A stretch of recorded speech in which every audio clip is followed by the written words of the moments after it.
Oh yeah, baby, I'm live. Like I know how to be live. I'm alive. What's up, beautiful people? This is your friend Jose Trujillo, world's greatest living artist, Jose Trujillo. I was thinking about how Picasso said that his mother told him if he became a soldier, if he went into the military, he would become a famous general. And that if he went into church, if he become a priest, he would become the Pope. And then he said, instead, I became a painter and became Picasso.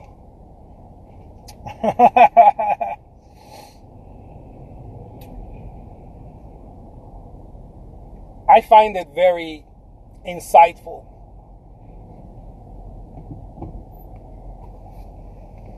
What the mother told him. I find it very, that's the word. Those are the words. Insightful. I find it very insightful what the mother told him, because she was speaking honor unto him. Le Picasso was being spoken honor. His mother was chanting prophecy, honor into his ears. This is something that we don't do quite often. We actually chant negativity into ourselves and onto others. We tell ourselves things like, it's not going to work, it's too hard, the economy it's not ready, you're too far ahead, you're too blah blah blah, or I'm not good, or blah blah blah, and more blahs and more blahs. And the reality, guys, is that is not true. That is the result of not speaking honor. Speaking honor into things is a transformative practice. Most people don't know this. Most people, actually, we speak nasty things to ourselves and to others. But honor is a very transformative thing. You want to speak honor. Actually, in certain traditions, in certain cultures, I know this in Mexico, certain indigenous groups, they do what is called a blessing, and this is not from a this is a pre-Hispanic, tradition. This is not religious or Christian or anything like that, even though it does exist there too. But they bless things. They give things blessings. When they get something, they bless it, and when they give it to someone, they bless it. When they wake up, I remember my mother telling me these stories. When they wake up, the native peoples in where she was from in Mexico, they would give things to all the stuff, all the environment, to the sun, to the wind. It's appreciation, it's gratitude, really what it is. But they call it it's a form of gratitude, but they call it blessings, right? They give blessings to it. And again, these were not religious people in that sense, in the Christian, Judeo-Christian tradition. But I find it very interesting that all traditions have that. All traditions, I don't know if all, but for the most part, traditions that have to do with having a higher state of awareness talk about this, and they practice this. They practice gratitude. They practice giving things. Oh man, I don't like my situation. I dislike my situation. Hey, you know what? At least I have a situation. How many people don't even have a fucking situation? I got one. I got a situation. I got a challenge. Hey, at least I got a challenge. How many people don't have a challenge? I got a challenge. Now you got something to look forward to. Something to overcome. By the way, when you overcome the challenge, you will come out stronger. So it's a gift, actually. It's actually a gift. It's sandpaper. to your rough edges. It's sandpaper to your rough edges. It's fire to your diamond. It's pressure. That's what pressure is. Pressure is fire. Is stress, pressure, and all that shit. When people are like, "Oh my God, I'm so stressed. I got all this pressure." That's because you're growing up there. You need some growing there. You need some. You need some higher awareness there. So life will shoot you with whatever type of pain, because you don't understand. You don't get it, right? We don't get it. We don't get it. When we are going through life, life is nice and it nudges you and it says, "Hey, and you're like, no, I'll do it my way." Life realizes that you don't listen. Just figurative talk, okay? Life is not really thinking about how to make you better. Life, I don't think functions that way. I think it gives you all the time, and when you don't receive,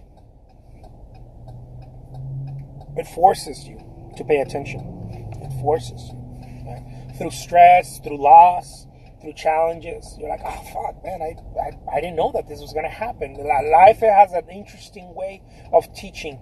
The way that life teaches is called pain. I think this is why parents. When I was a kid, my mom used to spank me, or my dad. I think this is why.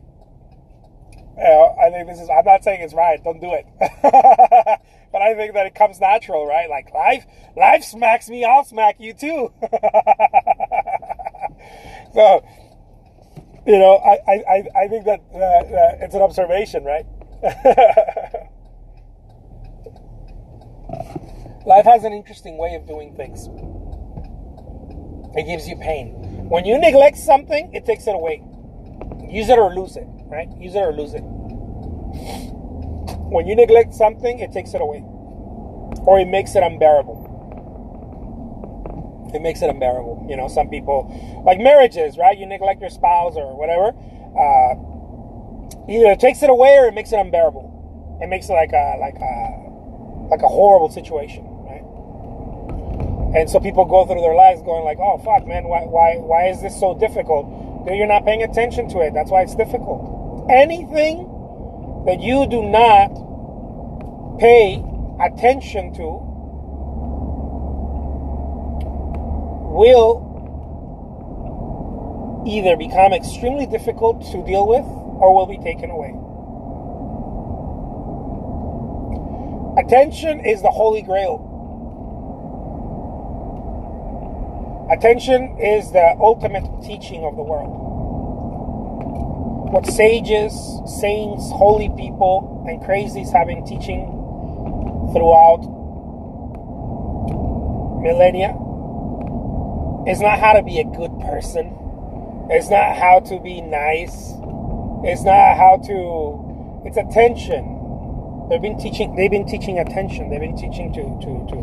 They've been showing us, hey, pay attention. Pay attention. Pay attention. In other words, be aware, right? Open your eyes. Not from a thinking like, "Oh my God, I gotta be alert." No, yeah, it's alert, but it's not the alert that you might be thinking, or most of us think about. It's an alertness of aliveness. It's that you're here, dude. You're here. You're not here. You're here. You're not here. If you're here, you're always gonna lose. Even if it looks like you're winning, you're gonna lose if you're here. This is why rock stars are, people that they achieve massive success in the world through their music or their art or whatever, and then they're miserable. It's because they're here. They do a lot, which is a great thing. I think it's a great experience in life to do, but they're here. And every time that you're here, you will always lose at the game. The game cannot be played from here. The game in life, I believe, is external.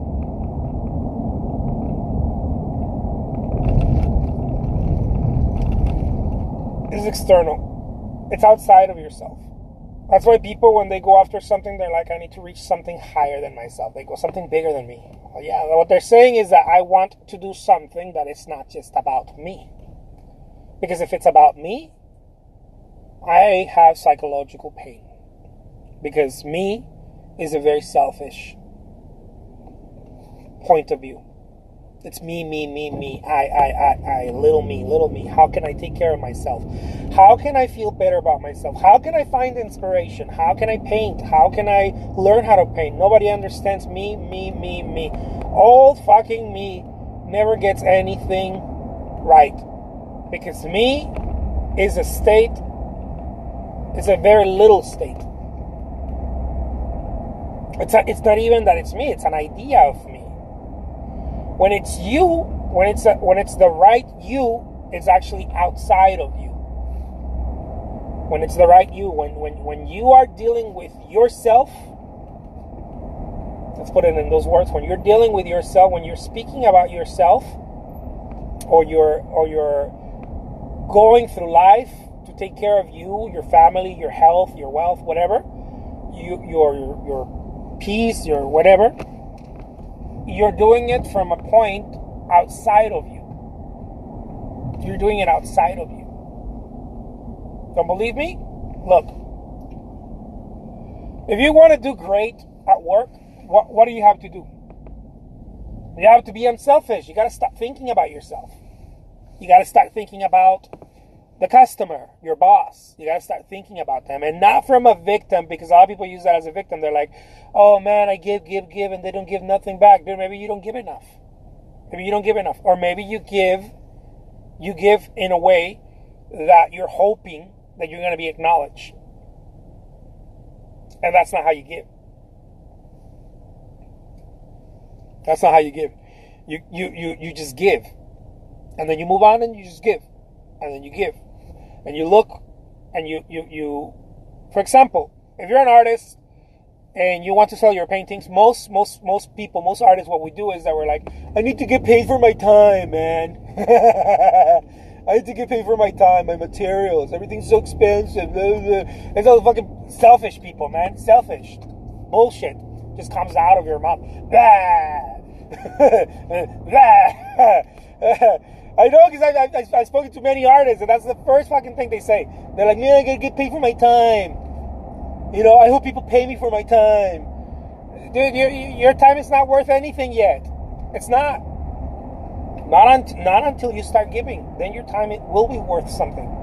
But not until you start giving. And I'm not talking about giving free. I'm talking about giving of yourself. Going the extra mile. Caring, going a little extra. Going a little, or a lot extra. I mean, the proportion of your success will be directly to how much value you give. How much you give. This is not about free, guys. This is about how much you give. How much you could discover the cure for something and sell it for $1 million. I don't know. Or you could discover something. This is not about giving necessarily free, right? This is about giving of you, getting something out of you.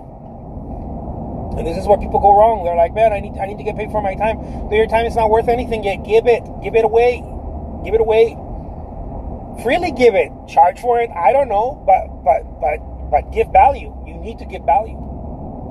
And most of us don't do that. Most of us don't give value. Most of us get stuck in our heads thinking that our art career is going to take off if we do a couple of little paintings and then the world's going to see how genius we are. You see how selfish that is? How ridiculously selfish that is? I'm going to make something really great so that the world takes notice of me. So the world can see how great I am, because this whole fucking thing is about me. I'm a selfish artist. I think about me. Look, you want your career to change? You want to get successful at your career? Stop thinking so much about yourself. Remove yourself out of the equation. Remove yourself out of the equation. Run as far away in the opposite direction of yourself.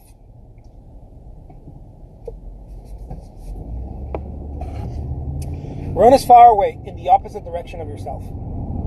Of your mental idea of yourself. Every time you're like, oh man, I'm scared, dude, you're thinking about yourself. Every time you're like, oh my God, I don't know what to do, thinking about yourself. Every time you're like, I don't feel inspired. Who doesn't feel inspired? Me.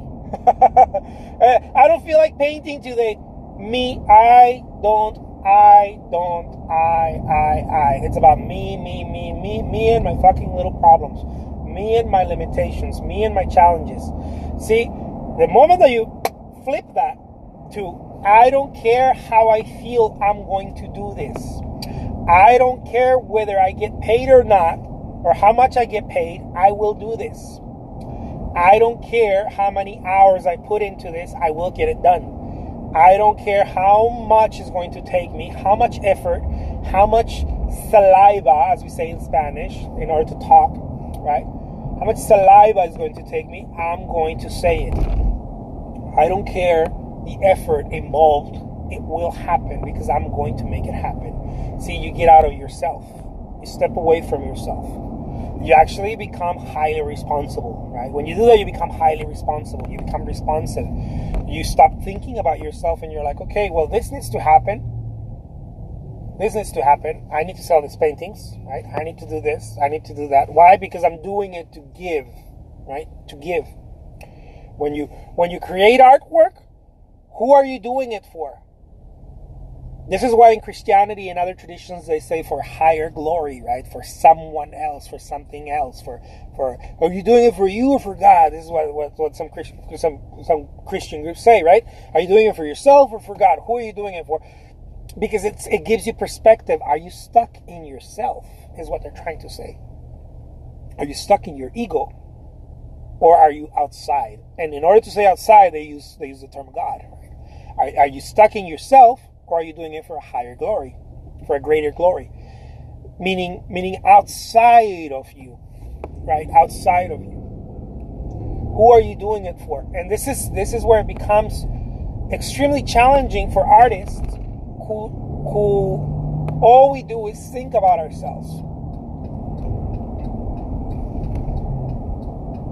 Think about any challenge that you're going through as an artist right now, and I promise you, but any challenge that you're going through right now as an artist, it is because you're thinking about you. It's an egoic challenge. It's something to do with how you feel. That is the challenge. The challenge is how I feel about things. Me and my little problems. So,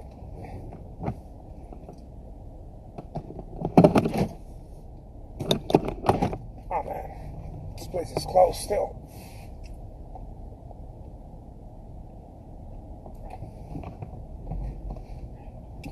So in order to get out of your problems, get out of yourself.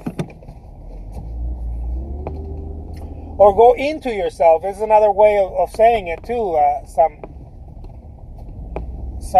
gurus out there say go into yourself. Going into yourself doesn't mean you go into your mind. They're talking about body awareness. That's called body awareness. It's when you go into yourself, meaning you go into life, right? It's something greater than you. This is more esoteric, but they that's why they say breathe, go into yourself, go into your body. Don't go into your mind. You go into your mind, you stop using your body.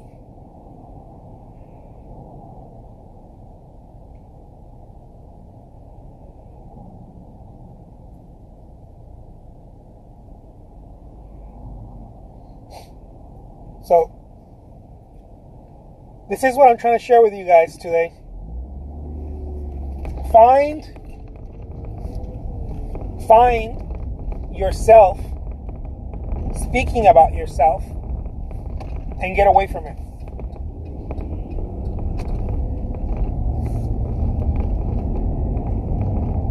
You know, when the commentary is what I'm talking about. The internal commentary. When you're going to go paint, you're like, oh man, I don't feel like, oh man, I don't have time. Who doesn't have time? Me. I don't have time because it's me. It's all about me, little self, me. Rather than saying I don't have time, change it up. You say, you know what? I do have time. I make time. I will become responsible to make time. Get out of yourself. Man, I can't seem to buy materials. They're so expensive to paint, blah, blah, blah. Who can't buy materials? Me, little old me. I can't buy materials. I don't know, pick up another extra 2 hours on your shift. Sell painting, man. That's the fastest, easiest way to buy materials. A lot of people are like, man, you pitch too much. Dude, I need to buy materials. I need to buy it. I need resources. That's why I'm always selling my work. I'm always telling you. By the way, if you haven't gone and checked out my work on eBay or my website, you guys got to go do it. Go support the artist. Do it now. Hey, you need to. You need to, you know. Because it all takes resources. It's the easiest way to go get. It's the easiest way to go get materials. Go sell a painting.